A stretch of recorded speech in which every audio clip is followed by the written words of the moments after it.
봉담으로 넘어가는 거죠, 그럼. 예. 예. 넘어가서 바로 질문을 드리자면 예. 딥페이크. 네. 아까 살짝 얘기했는데 딥페이크는 이 AI 기술을 이용해서 없는 걸 만들어내는 것이다.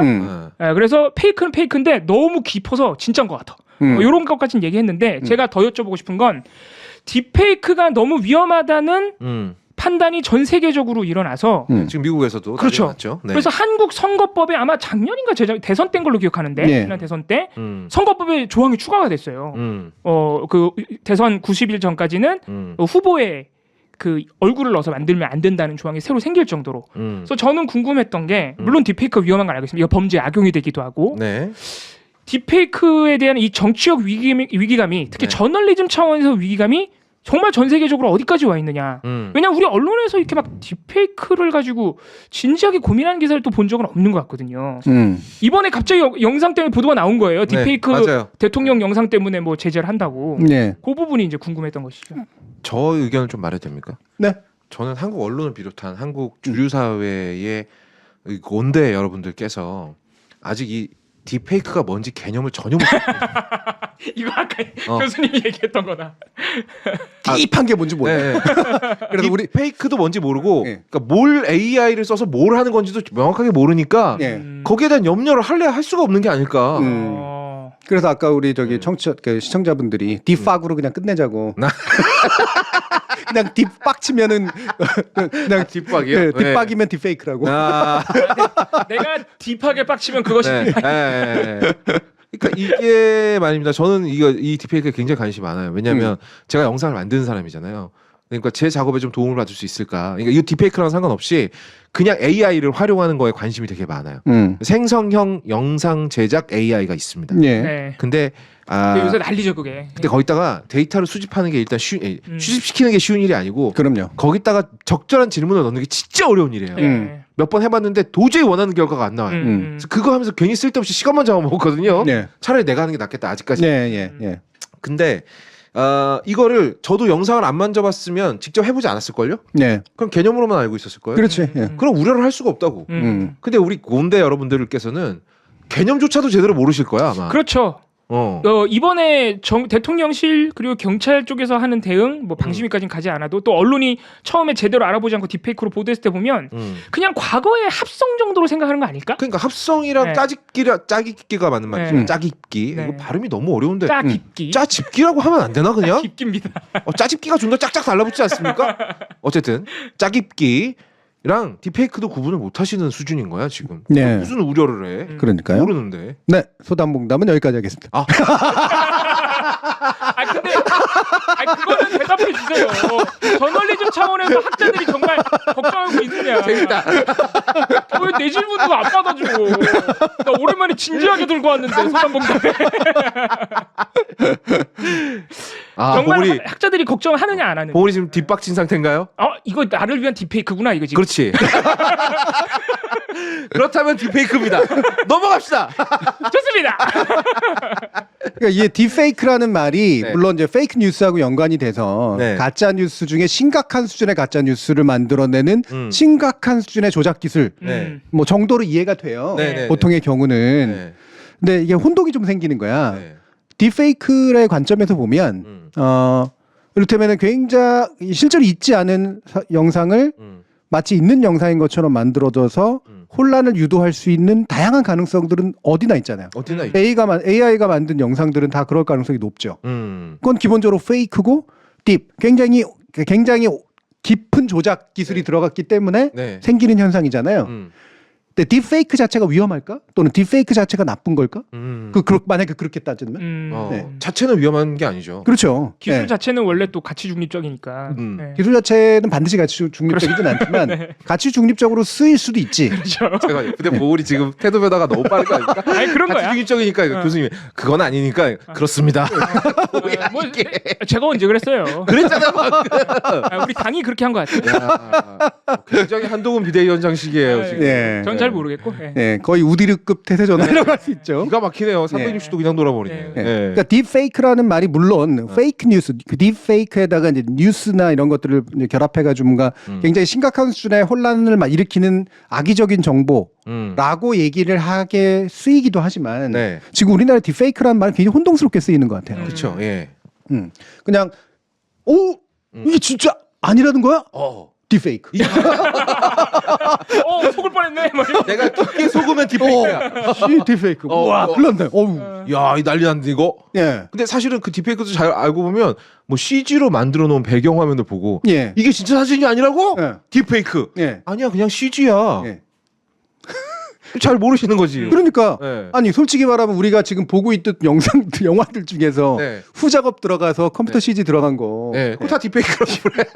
그건 엄밀히 하면 딥페이크 아닙니까? 맞습니다. 예. 그렇잖아요. 예. 네. 근데 우리는 네. 그것으로부터 나쁜 결과로 유도되지 않는 이유가 뭐예요? 영화를 보는 거니까. 네, 그렇죠. 그걸 뭐 뉴스 보고 있다고 생각. 영화 그걸 진실이라고 우기지 않으니까. 그렇죠. 네. 예. 그리고 그걸 보고서 또 진실인 줄 알고 헷갈려하는 사람들도 있겠지. 네. 하지만 다수는 그게 영화라고 알고 있고 픽션이라고 알고 있고 따라서 아이언맨이 실제로 저렇게 날아다니지는 않는다라는 걸 알고 있단 말이에요. 알죠. 예. 예. 그건 뭐 딥페이크 기술이 아니어도 이미 예전부터 픽션의 세계에서는 있었던 일이잖아요. 그 얘기는 뭐냐면 이 딥페이크에 대한 보다 구체적인 정보가 구체적인 정의가 필요하다는 거지. 아직 완벽하지 않구나 그게. 아니죠.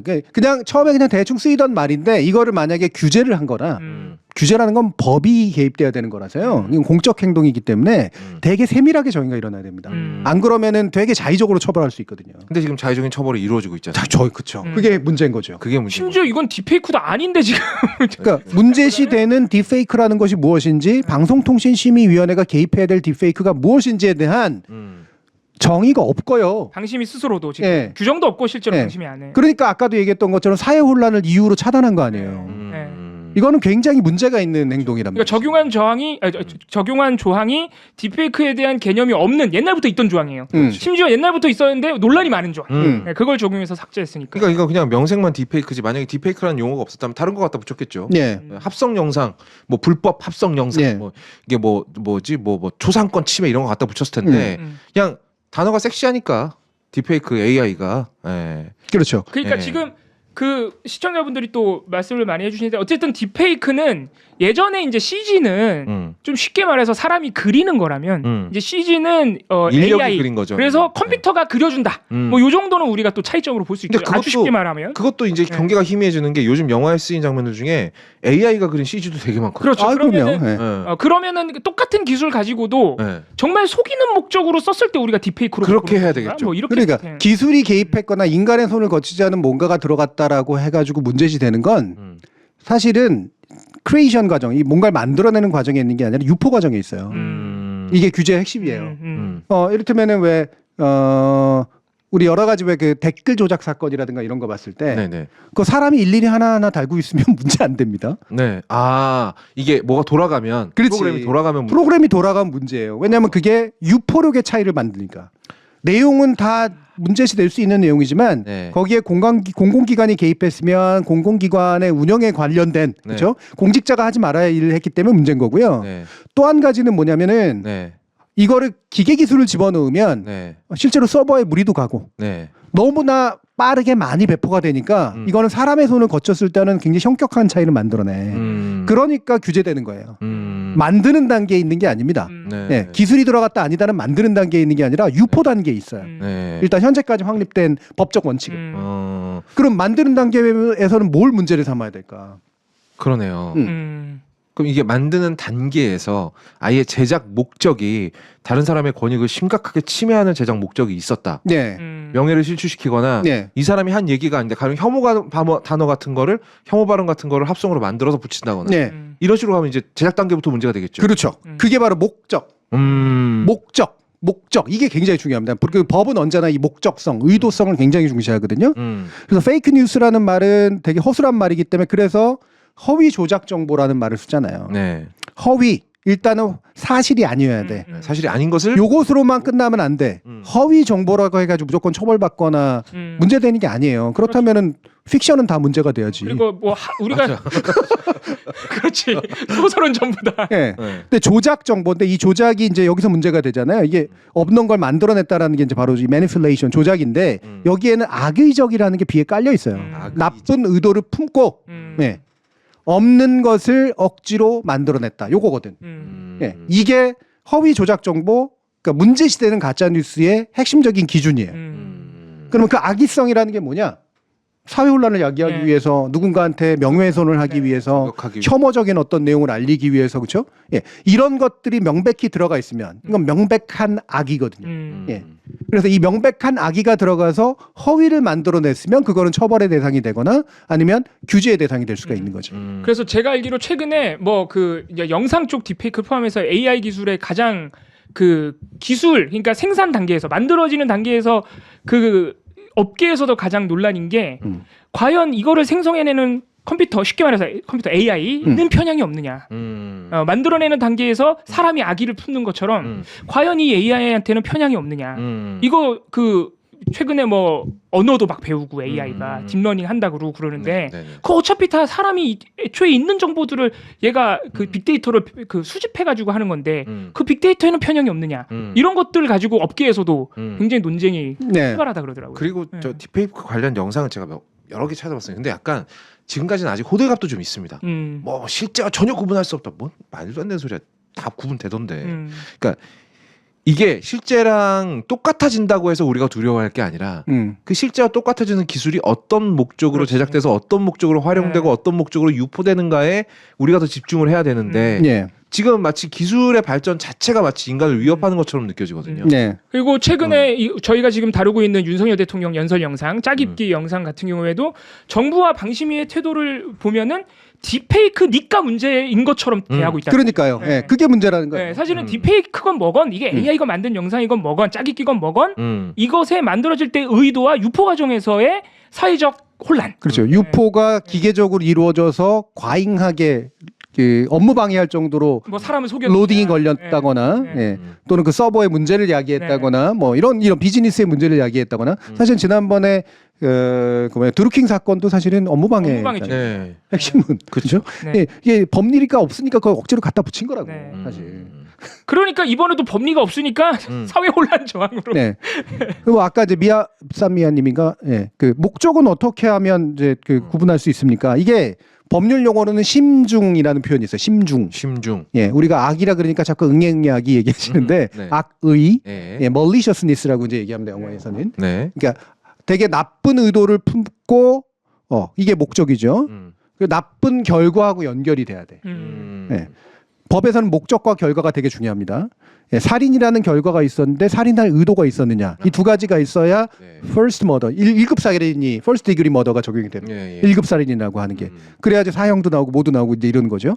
근데 그냥 미필적 고의로 살인이 일어났다? 결과는 살인이었지만 의도는 죽이려고 했던 게 아니었어? 훨씬 약한 처벌이 이루어지죠.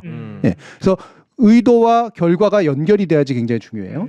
의도 파악이 되게 어렵죠, 당연히. 심중에 있는 거라서 누군가의 주관적 감정을 파악하는 건 되게 어렵습니다. 그래서 증언이 되게 중요해요. 진짜로 그럴 만한 의도가 있었는지 자백하면 일단은 굉장히 강하죠. 두 번째로 주변 사람들의 증언도 중요합니다. 네. 제 평소부터 그런 얘기를 종종 해왔고. 종종 해왔어. 평상시에 얘가 이놈 새끼들 다 죽여버리겠어. 본인이 남긴 기록 요새는 또 핸드폰. 그렇죠. 네. 이거 의도적으로 좀 이렇게 문제를 좀 일으켜야겠는데? 라든가 이런 어디 거. 메시지에 일기에 써놨다고. 이 자식들 낄낄낄 이거 보면 다 속겠지? 라든가 이런 거 있죠. 이런 게 흔적이 남아있거나 주변에 증언들이 있거나 이 사람의 평소의 행적이 그랬거나 이러면 상당한 의도성이 입증이 되죠. 그리고 컨텐츠를 받아도 누가 봐도 악의적이야 라고 느낄 수 있는 게 있죠. 혐오적인 컨텐츠라는 게 그렇죠? 기본적으로 혐오적인 단어가 반복적으로 등장을 한다거나. 그럼 요번에 영상에서 예를 들면 이게 약간의 조롱성이나 풍자성이 있었지만 그 자체로는 원래 처벌 대상이 아닙니다. 근데 게다가 어땠어요? 계속해서 뭔가 붙여놨잖아. 가짜라고 하는 걸 알리고 있었죠. 제목에 붙여놨어요. 제목에. 제목에도 있고 그 영상 안에도 있고. 그러니까 이거는 의도적으로 누군가를 속이기 위해서 한 일이 아니라고 하는 것들이 명백해. 외려. 그러니까 이건 너무 명확하잖아. 너무 명확해요. 그래서 이거는 이른바 조각사유예요. 의도성이 반대의 의도성에 있었다. 속이려고 하는 게 아니라 자꾸 이거 생각해보 이렇게 한번 해보십시다라는 가정에 있었다. 라는 게 너무 의도가 명확하거든요. 그러면 악의적으로 혼란을 일으키려고 했던 게 아니라는 게 오히려 입증이 되지. 그렇죠. 더구나 이게 작년 11월에 올라온 영상을 이제 와서 4개월 지나서 사실 갑자기 고발한 거니까. 네. 그럼 더 이상하죠. 사회 혼란을 일으켰다 그러면 왜 4개월 동안 아무도 몰랐고. 나는 그게 되게 중요한 사실을 알려주는 거라고 네. 생각해요. 그 영상을 보고 확인하는데 4개월이 걸렸다는 그러니까 뜻인 이게 거. 국민의힘이 경찰에 네. 그 고발하면서 시작된 거거든요. 네. 그러니까 국민의힘이 그 이제 본 거야. 4개월. 심지어 용산에서는 아직까지 전혀 몰랐어. 그래서 오히려 지금 고발하고 차단함으로써 이미 퍼질 대로 다 퍼졌는데 관심만 높여주는 결과가 나왔지 않습니까? 네, 네. 그리고 의도성 중에서도 되게 또 중요한 게 이게 명예훼손 심의에서도 많이 적용이 되는 건데 이게 사실이 아닌 걸 알고 있어. 그 증거 찾을 수 있거든요. 네. 사실이 아닌 걸 알고 있으면서도 그 사실을 퍼뜨려 가지고 누군가한테 명예적 훼손적 어떤 효과를 나타내기 위해서 이거를 계속해서 거짓말을 해. 이러면 모른 채 하는 거짓말과는 현격한 차이가 생겨요. 이런 것들은 다 찾아낼 수 있고 증명할 수 있어요. 네, 네. 네. 근데 지금의 사건이라는 건 반대를 증명한다는 거지. 속일 의도가 없었고. 네. 네. 그렇지. 오히려 반대로 증명을 해주네. 심지어는 딥페이크도 아니었고. 혼란을 일으킬 목적도 없었고. 네. 그냥 낄낄대면서 풍자하는 게 네. 목적이었고. 그걸로 기분 나쁜 사람은 있을지언정 혼란이 야기되진 않았거든요. 네. 결과적으로도. 네. 근데 왜 이거를 차단하냐고. 그러니까. 그리고 기분 나쁜 사람이 누군지는 우리 모두 알고 있습니다만 그분이 바로 대통령 되기 전에 그 코미디언실을 찾아가서 뭐라고 말했냐 그러니까. 네. 풍자는 당연한 권리입니다. 그러니까 하필은 또 그런 말을 했어요. 네. 라고 말씀을 하셨어요. 뭐야 이게? 그거는 사법고시 시험 보기 전에 외워야 되는 교과서처럼 대통령 시험 보기 전에 외워야 되는 답이었기 때문에 한 거고. 아, 마침 짧네. 네. 문장이 짧아서 금방 외우시겠어요 네. 네. 그때는 그리고 네. 이렇게 많이 안 하셨거든요. 모르는 거야 그건. 아, 후보 때는 그래도 예. 예, 방금 잠깐 PD님이 보도 비춰주셨는데 이게 더 황당한 게 이게 23일에 딥페이크가 아니라는 게 언론 보도를 통해서 나왔어요. 네. 미디어 오늘이 열심히 네. 보도해가지고 네. 근데 잠깐 보셨지만 지금까지도 이거 제목에 딥페이크라고 붙이고 있습니다. 언론 몇몇 언론사가. 예. 아직도 그래요. 2월 네. 26일자 국민일보 이게 딥페이크 영상 유포자 압수수색했다고 제목을 붙여놨는데 이 기사가 진짜 웃긴 게 보도 내용을 보면 그런데 해당 영상은 처음엔 딥페이크인 걸로 알려졌는데 다만 이후 기술적으로 확인한 결과 기술적 이걸 뭘 기술적으로 또 그냥 보기만 하면 확인되는 걸 네. 뭘 기술적으로 장난치나, 확인한 진짜. 결과 짜깁기 네. 한 것으로 전해졌대. 예. 자, 예를 들면은 이게 저버리겠다. 딥페이크인지 아닌지를 네. 판단을 해야 되는 게 원래 우선일 거 아니에요, 만약에. 그렇죠. 그죠? 네. 딥페이크와 악의성을 찾아야 되니까 그럼 먼저 확인해야 되는 건 딥페이크죠. 예. 이 조작됐는지를 알아야 되니까. 그렇습니다. 그러면은 경찰에서는 누가 움직여야 될까? 사이버 수사대. 그렇지. 예. 사이버 수사대나 지능정보 이런 쪽에 관련된 네. 사람들이 움직여야 될 거 아니에요. 네. 그들이 움직였으면 어떤 결론이 나왔을까? 딥페이크 아니다고. 아닌데요? 이거 나왔을 거 아니에요. 적용이 온당치 않은데요, 예. 이거는. 그러면 애초에 뭔가를 압수수색할 이유조차 별로 없는 일들로 그렇죠. 바뀌잖아. 제가 볼 때는 아마 방심이 그 보고하는 것도 되게 망설였을 것 같은데. 당연하죠. 그러니까 이게 어디에 가서 먼저 어디로 소관이 떨어졌느냐가 되게 중요한데 바로 이 부분이 또 딥페이크 기술에 대해서 정확하게 전문가처럼 몰라도 사이버 수사대처럼 몰라도 이 사건을 할당하는 사람의 최소한의 필요한 지식이라는 게 이런 거라요. 알 필요가 없거나 있거나 해서 딱 그거잖아. 네. 이런 거는 누가 담당하는 게 맞을까? 라고 하는 것들을 배당하는 사람에게는 그런 지식이 있어야지. 아, 그렇죠. 있어야죠. 그 정도 수준은 있어야지. 네. 그래야지 제대로 일이 찾아갈 거 그렇지. 아니에요. 더 전문가에게. 자기는 잘 몰라도 네. 리더면 네. 야 이거 딥페이크라는데 이거 전담 부서 어디냐? 그렇지. 거기서 좀 알아봐라. 네. 이런 식으로 갔어야 된다는 거죠. 근데 그것조차 그러니까 이걸 누구한테 줘야 될지조차 제대로 된 판단이 없었다는 없었다는 거죠. 제가 네. 볼 때는 그 다음 날 곧바로 방심이 그 류일임 위원장한테 경찰이 보고를 하거든요. 네. 아마 고민 없이 그냥 뭐 부서 배치고 뭐고 바로 아마 넘겼을 것 같아요. 그게 긴급 심의로 간 것도 코미디지만 네. 긴급 심의의 정상적인 과정은 네. 실무자급에서 검토를 거치는 거잖아요. 네. 실무자급에서 검토를 거쳐서 이거는 사실은 우리가 다룰 내용이 아니다. 우리가 적용한 법리도 사실 없다. 기본적으로 딥페이크인지 여부인지를 좀 더 알아봐야 되고 그리고 뭐 정말 문제의 혐의의 여지가 있다면 그거를 의도적인지 아닌지도 한번 파악해 봐야 된다. 이제 이런 식으로 만약에 가야 경찰한테 넘길 거 아닙니까? 네. 그리고 긴급 심의의 어떤 대상이 되는지 아닌지도 판단을 네. 하죠. 이게 작동을 안 했다는 얘기거든요. 네. 전혀 논의를 안 했다는 거예요, 사실. 네. 네. 그리고 급하니까 그냥 긴급으로 올려버린 거야. 그러니까 발견도 4개월 걸렸어. 제대로 누가 이거를 판단해야 될지도 판단을 못해. 근데 삭제하는 데는 이틀 걸렸어요. 방심이 너무 그러니까 검찰 방심이. 이게 소위 이제 검찰들이 말하는 때려잡는 속도만 빠를 뿐이지. 그렇죠, 그렇죠. 그 외 모든 과정은 정말 멍청하기가 짝이 없거든요. 만약에 실제로 딥페이크를 사용한 네. 악의적인 사회 혼란을 야기할 수 있는 안보에 위협이 되는 그런 것들이 4개월 동안 퍼져 있었으면 어떡하려고. 그러니까 네. 4개월 동안 그럼 책임 방기한 거 아닙니까? 네. 그렇지. 이미 작동했어야 될 영역은 작동 안 하고 처벌만 빨리 작동한다? 네. 이 제일 최악의 형태죠. 그렇죠. 네. 네. 처벌은 신중하고 네. 대응은 빨라야지. 그렇지. 네.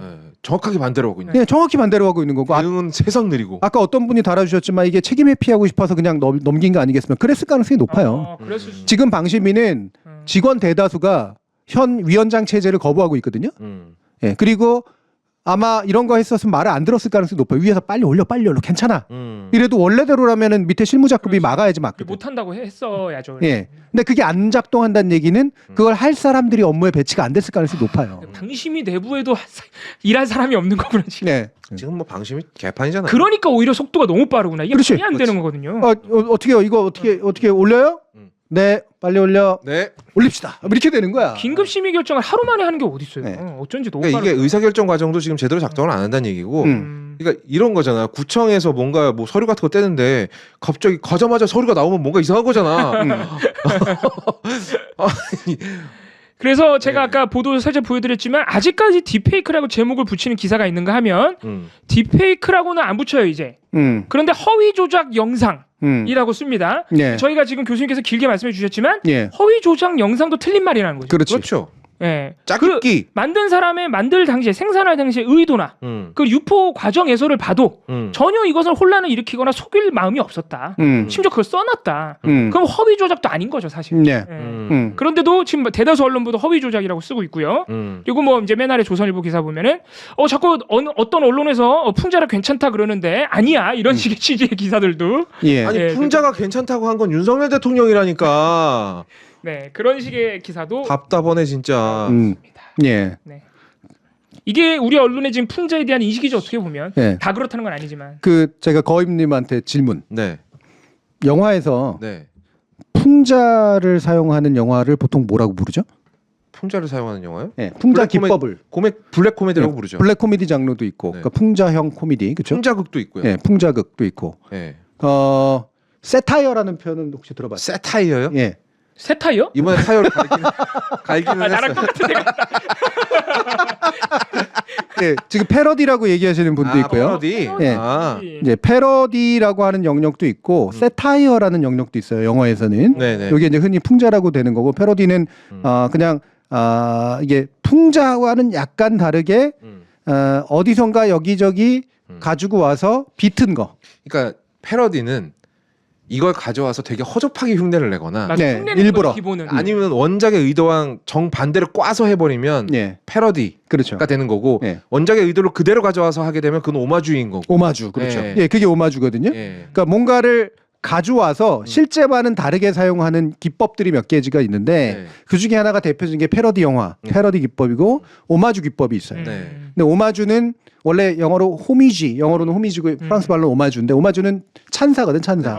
경의를 표하는 거죠. 예. 네. 그래서 뭐 이를테면은 우리 킬빌 같은 데서 이소룡의 액션을 가져오는 거는 오마주. 이소룡에 대한 오마주예요. 패러디가 아니야. 그 사람 웃기게 하려고 하는 게 아니거든. 전혀 안 웃기잖아, 킬빌. 예. 예. 근데 총알탄 사나이에서 007 흉내를 내는 건 그건 패러디야. 네. 네. 그렇죠? 이걸 일부러 웃기게 하려고 네. 약간 그런 거니까. 미스터 빈 이런 것들은 패러디에 더 가깝죠. 네. 근데 미스터 빈은 정확히 말하면 패러디라기보다 그건 007을 가져오는 패러디지만 그거를 캐릭터 또 뭐라면 코미디에 가깝죠. 예. 예. 이거를 또 약간 더 이렇게 그 착각한 거 아니에요? 전문적으로 그냥 마커링이라 그러는데 모크가 뭐냐면은 이제 흉내내다 이런 뜻이에요.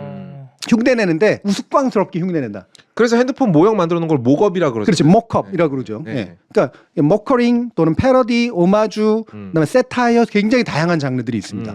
예. 이게 우리 말에서는 또 이제 또 다른 말로 쓰이는 것도 있지만 영화에는 굉장히 많은 장르들이 이렇게 이미 있어요. 네. 예.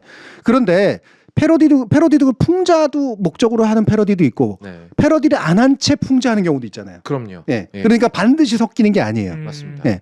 효과는 풍자 효과를 가질 수가 있지만 말 그대로 풍자의 그 기운도 다 뺀 그런 식의 형태들도 충분히 있어요. 예를 들면 솔직히 말하면 그 총알탄사나 이게 풍자하는 게 뭐가 있습니까? 그냥 풍자 아니고 그냥 재밌으라고 하는 거지. 그냥 웃기려고.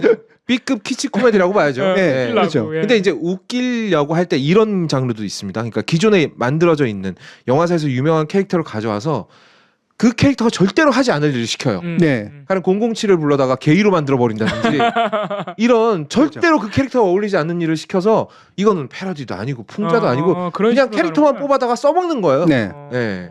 그러니까 굳이 말하면 제일 높은 수준이라기 그러니까 예술적으로 좀 제일 높은 수준이 이제 풍자거든요. 풍자. 예. 해학과 풍자라고 하는 게 있는데 우리 해시민의 해자도 해학의 해자입니다. 아 예. 그렇군요. 전혀 몰랐습니다. 이 풍자는 뭐냐면 굉장히 깊이 있는 문제 의식을 가지고 두 번째 네. 강자를 풍자하는 거예요. 약자는 풍자가 아닙니다. 그러네. 약자는 공격이죠. 예. 그렇지. 약자를 흉내내서 우스꽝스럽게 만드는 건 굳이 말하면 머커링에 해당해요. 네. 예. 근데 머커링은 좀 더 낮은 수준이야. 대표적인 게 옛날에 그 저기 뭐냐 그 이렇게 얼굴에 검은 칠하고 두 명이 나와가지고 그렇죠, 그렇죠. 예, 예. 시커먼스니 뭐 이런 시커먼스 거. 예, 예, 예. 예. 오늘도 시커먼스 예. 시커먼스만 예. 하는 거 이건 전형적으로 인종차별적인 공격입니다. 그렇죠. 예. 그래서 머커링은 굉장히 위험해요. 그래서 흉내내는데 약자를 흉내내가지고 조롱할 수도 있고요. 강자를 흉내내서 풍자할 수도 있어요. 이건 SNL. 네, 그렇죠. SNL에서 이제 그 누구죠? 흉내 잘 내시는 분 있잖아요. 주현영 말고. 아니 그 누구? 그분.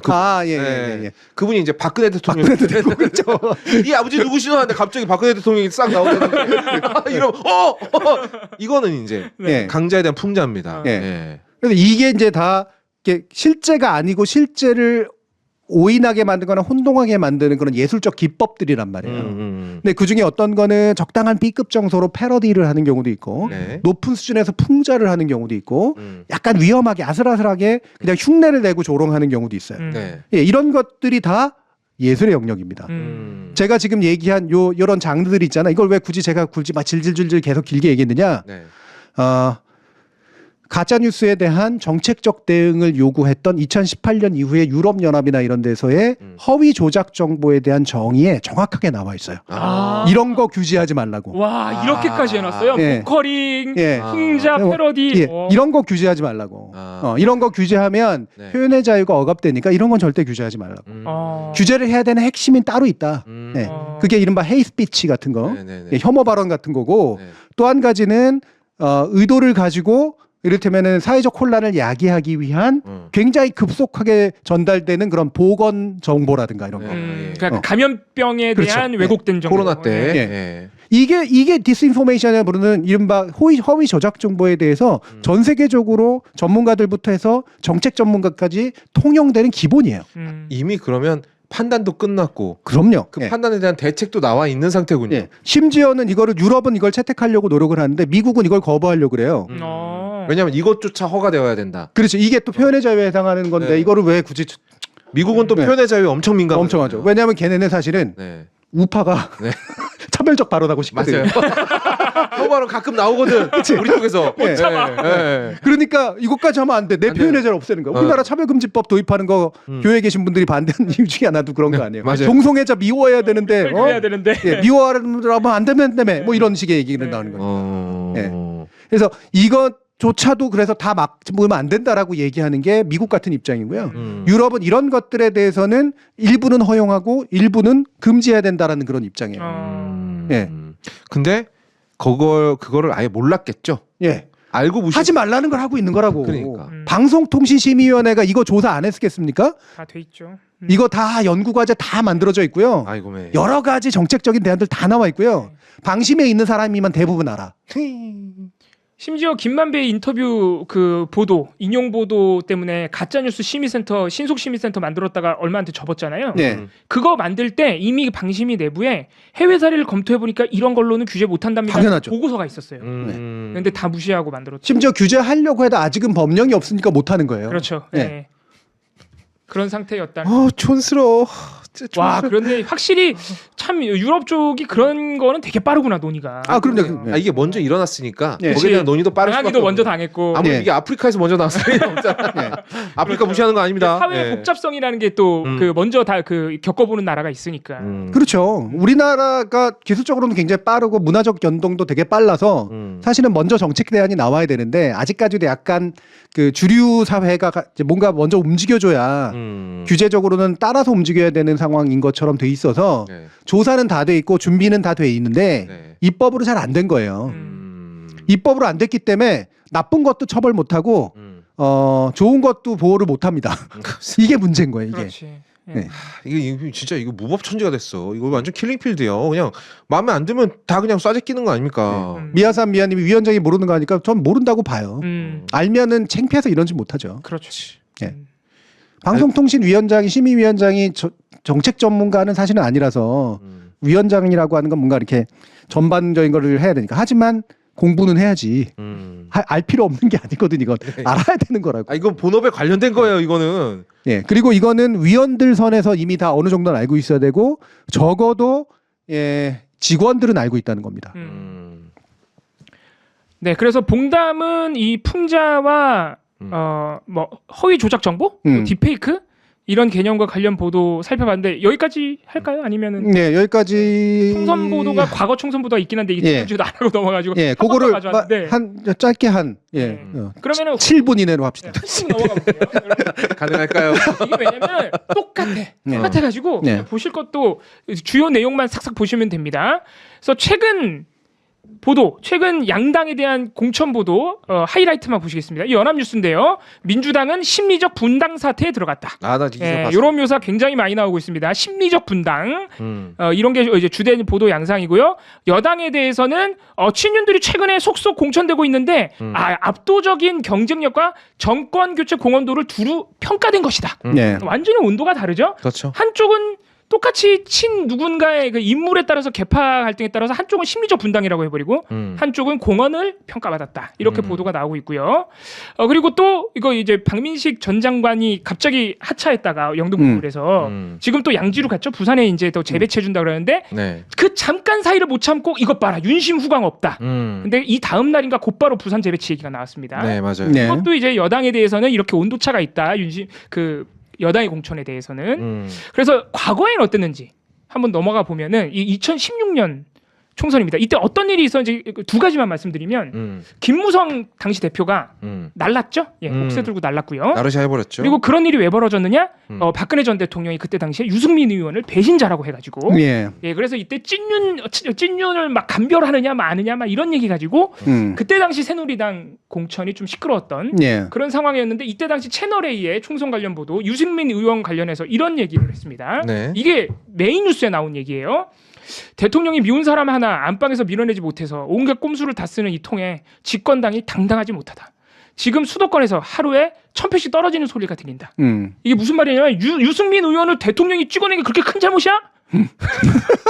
대통령이 미운 사람 하나 찍어낼 수도 있지. 이런 얘기예요. 진짜 놀랍다. 진짜. 근데 이때 당시 여러분 지금의 종편도 문제 많다고 생각하시겠지만 2016년의 종편은 정말 어마어마했습니다. 어마어마했죠. 이런 얘기를 뉴스에서 대놓고 할 정도였으니까.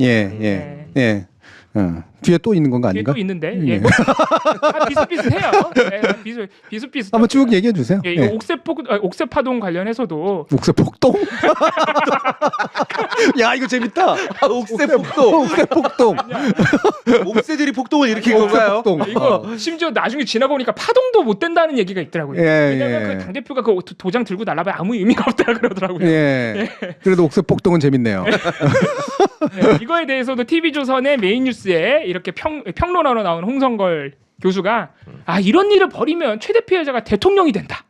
이때 박근혜 전 대통령에 대한 우리 종편의 사랑이 어마어마했다. 이거를 또 볼 수 있는 것이고 2020년 공천 이때는 이제 여당이 이제 민주당 아닙니까? 이때 당시 이제 언론 보도들을 보면은 문재인 대통령은 남자 박근혜다. 민주당은 좌파 새누리당이다. 지금은 민주당 독재 시대다. 이런 식으로 친문 위주로 공천한다는 것을 가진 이 아주 수위가 높은 단어들로 비판했다는 것을 볼 수 지금하고 좀 비슷해요. 이때는 친문 공천이라고 이름만 바뀌는 거죠. 어떤 면에서는 일관되죠. 그런 측면도 있고 이거 2020년 총선 때 이거 되게 재밌는 이 분이 지금 총선에 나왔어요. TV조선 박정훈 앵커고 이분이 지금 국민의힘으로 또 출마를 한 상태. 2020년 공천에서는 이때 당시 조국 전 장관이 조금 되게 힘든 상황이었잖아요. 이때 당시에 지금 출마한 박정훈 앵커가 불공정과 반칙 특권의 그림자가 진영 논리를 얻고 양지로 소생한다. 이런 얘기를 하면서 조국이 열린민주당을 통해 부활하고 있다. 이게 뭔 얘기냐면 조국 전 장관이 출마한다는 얘기거든요. 출마 안 했습니다. 네. 네. 저것 때문에 안 한 거 아니에요? 그렇지 않습니다. 여러분. 잘 아시겠지만 네. 저 기사 하나 때문에 안 나온 거 아닙니다. 교수님도 당연히 안 그런 걸 알고 하신 말씀이기 때문에. 아니 어떻게 하냐 이거지. 과거에도 보면은 네. 민주당에서 대해서는 조금 일관적인 측면이 있죠. 예. 근데 여당에 대해서도 굉장히 따뜻한 온기를 느낄 수 있긴 한데 과거엔 좀 더 심했다. 특히 대통령에 대해서. 예. 예. 그러니까 제일 심할 때가 보수계 정당에 보수계 대통령이 있을 때. 네. 예.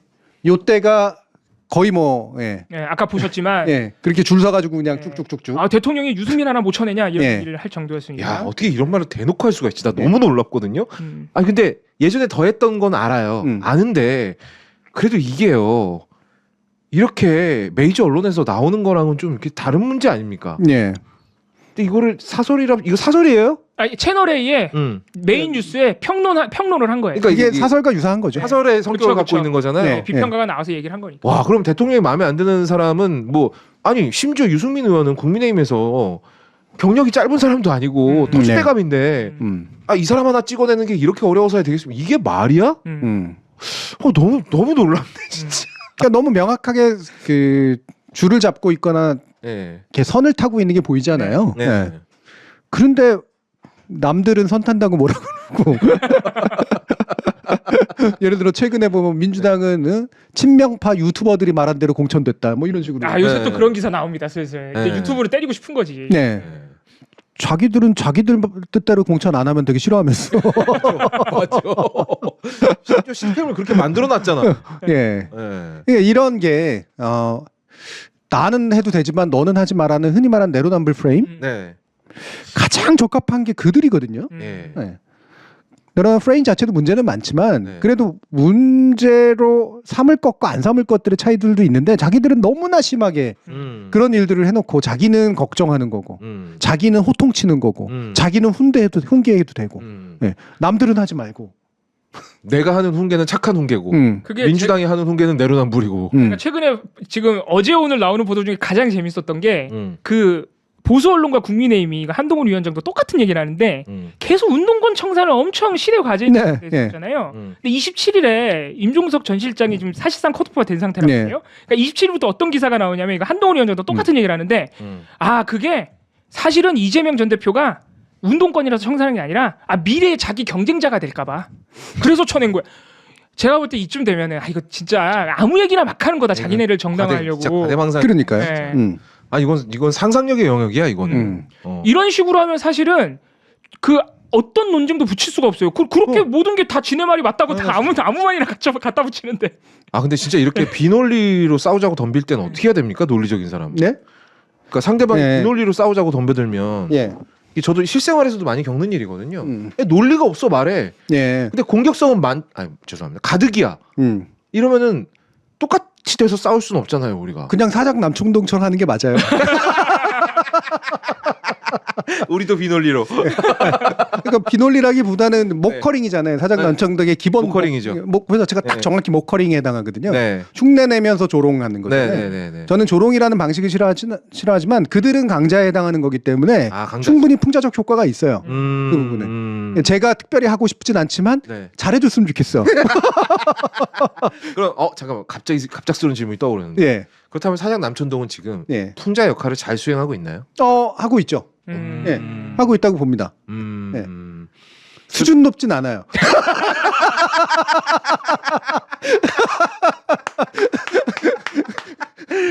저도 그렇게 생각합니다. 사장 남천동에 가서 제가 가장 괴리감이 느껴지는 순간은 교수님 얘기 나왔을 때. 예.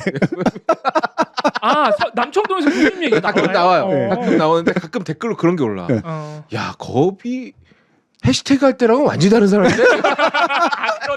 이걸 딱 들으면 잠깐 한 2초 동안 현자 타임이 옵니다. 현타가 와요.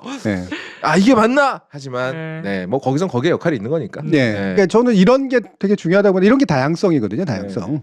다양성이 지나게 예를 들면 왜 진짜로 막 약자까지 조롱하면서 실제로 권력의 어떤 위치가 어디에 있는가, 누구를 비판해야 되는가, 누구를 흉내내고 조롱해야 되는가 라는 부분에 대한 엄밀한 판단 의식 없이 말 그대로 그냥 구독자 수 빨아먹고 슈퍼챗 빨아먹으려고 하는 행동이다. 네. 이거는 그냥 센세이셔널리즘이지. 그렇죠. 예. 그리고 심지어는 더 나쁜 종류의 센세이셔널리즘인데 그렇지 않은 선을 탄다. 그럼 그거는 역할이죠. 그건 적절한 역할이라고 봐요. 근데 예를 들면 이제 만약에 사장 남천동이 이를테면 패드립을 친다거나, 네. 그렇죠?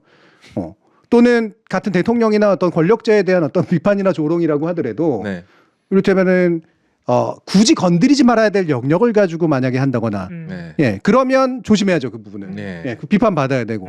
예. 근데 그렇지만 않다면 그건 역할의 한 일종이라고 생각을 하는 거예요. 누구나 그럴 필요는 없지. 그냥 그걸 잘하는 사람들이 그걸 해야지. 사장 남천동은요. 음. 가끔 아주 가끔 뭐 2회에 한 번 정도 패드립이 등장할 때는 있습니다. 하지만 그 패드립은 우리 서로를 향해서예요. 네. 그러니까. 네. 상대방을 향해서 하진 않아요. 네. 네. 그리고 이 패드립이라고 제가 이제 표현했지만 이것도 이제 정확한 표현은 아닌데 폐륜적인 어떤 거잖아요. 네. 그리고 폐륜적인 것의 내용이 주로 부모 욕이라든가 뭐 그쵸. 이런 건데 저는 그거는 폐륜이라고 하는 거에 되게 작은 부분이라고 생각하고 아까 얘기했던 혐오적인 거. 네. 네.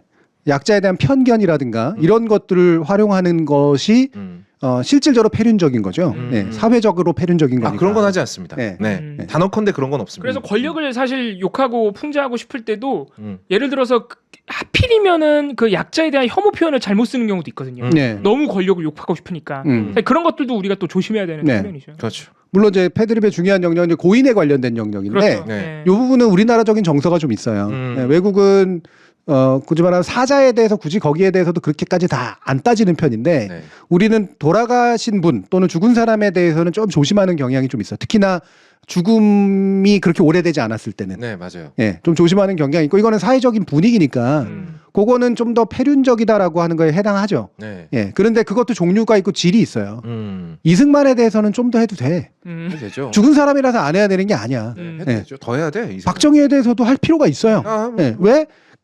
그들이 남긴 엄청난 어떤 후과들이 있기 때문에. 그렇죠? 하지만 노무현에 대해서는 다르지. 김대중에 대해서는 달라. 이게 민주계 대통령이고 보수계 대통령이어서가 아니라 실제로 그들이 뭔가 우리가 국민 전체가 동의할 만한 악행, 쫓겨난 대통령으로서의 어떤 느낌 이런 게 있는 걸 가지고 하는 게 아니잖아요. 예. 네. 그거는 진짜로 폐륜적인 거죠. 그래서 제가 노무현 대통령 관련해서 그런 쓰레기 같은 사진 만들고 네. 이런 걸 용서를 못 하겠어요. 네. 아니 막말로 노무현이 너네한테 도대체 뭘 그렇게 뭘 잘못했길래. 그러니까. 예. 그래서 사실 우리나라 오늘 우리가 풍자 얘기도 길게 했는데 한국 코미디의 수준이 90년대보다도 떨어졌다는 얘기를 제가 어디서 들었던 게 네, 예. 기사로 본 것 같은데 90년대 심지어 80년대 말만 해도 90년대까지 박정희 이승만을 풍자한 개그맨들이 아유, 있었다는 그럼요. 거예요. 김영삼 때보다도 네. 못해요. 근데 지금은 그런 사람들이 싹 다 사라졌다는 네. 거예요. 못하죠. 네. 네. 왜냐면은 예를 들어서 보수 정권 들어서면 그걸 못하게 한다는 거야. 네. 제지하고 네. 예. 못하죠. 알아서 긴다는 거죠. 예. 그런 얘기도. 우리 대통령이 그렇게 울부짖던 자유는 예. 어디로 가버린 겁니까 도대체? 기분 좋은 난님이 남천동 좋은데 엄마한테 추천 굳이 뭐 이렇게 하세요. 왜 해? HTV로 추천하시면 어머님한테 해시태그 네. 해시TV. 여기 막내 아들 같은 이 소중한 이 저도 있지 않습니까? 네. 예, 딱 좋아요 엄마들이 보시기에. 자, 봉담 7분 안에 완성했습니다. 제가 이렇게 침묵으로 7분이 아니라 네. 네. 15분 걸린 것 15분 같은데. 걸렸고요. 7분 같은 또 15분으로 팩트가 틀렸죠 또. 네. 네, 7분 같은 15분으로 제가 방송하다 가끔 아무 반응도 안 할 때가 있는데 정말 화난 겁니다. 네. 아까 막내 아들 같은 뭐요? 확실하게 7분 진짜 같은 화가 나네. 15분. 네. 네, 이건 뭐예요? 7분 같은 15분인데 왜 손가락은 3이에요 또? 기호 3번? 사장 남편 뭐야? 물론 이제 우리 컨텐츠 중에서도 이제 부모님한테 권하려면 거엄님 나올 때는 빼는 게 낫긴 하죠. 차라리 이봉우 나올 때가 낫지. 그러니까 교수님이 보셨죠? 네. 부모님이라고 색드립을 싫어할 거라고 생각하지 마십시오. 부모님들이 더 좋아하실 수도 있어요. 또 그렇다고 또 우리에서는 색드립을 특별히 잘하는 건 아니잖아요. 예, 스스로 그렇죠. 자제하기도 하고. 네, 예. 네. 근데 가끔 이제 못 참고 튀어나올 때가 있어가지고.